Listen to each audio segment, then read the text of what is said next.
Welcome to solverfy. In this question, we have a sphere that rotates about this vertical axis.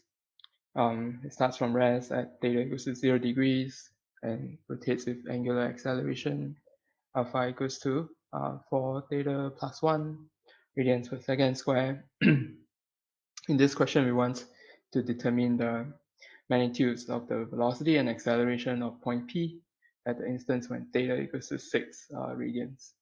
So we need to find omega in order to find velocity and acceleration. So we'll be using omega d omega equals to alpha d theta.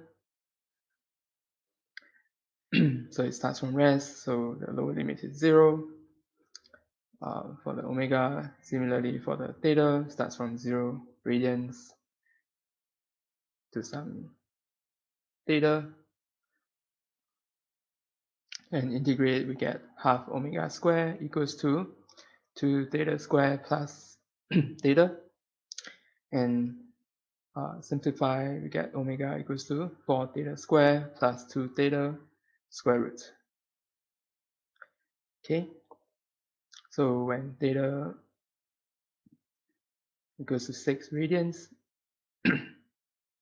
omega is equal to 4 times 6 square plus 2 times 6 square root, and this is 12.5 radians per second. And then alpha is 4 times 6 plus 1, this is 25 radians per second square.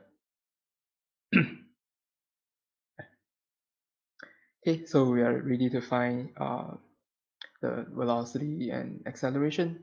So point P is here, the axis of rotation is here. So this is the refractive radius for point P about the axis of rotation. So Vp, the magnitude of Vp will just be omega times R effective. So omega is 12.5. The R effective is 8 cosine 30 degrees. Then we get 86.5 inch per second. And if you want to convert to feet, we get 7.21 feet per second. Okay, from inch per second to feet per second, you just need to divide by 12. Okay, next, to find the magnitude of acceleration, first we need to find the tangential acceleration. So this is alpha times R effective, 25 times 8 cosine 30 degrees. So this is 173 inch per second square. And then the normal components of the acceleration is omega square times R effective, 12.5 square times 8 cosine 30 degrees. And then this is 1080 inch per second square. Then to find the acceleration at points P, the magnitude, you just need to sum the components, square the components, and take the square root. So 173 square plus 1080 square root.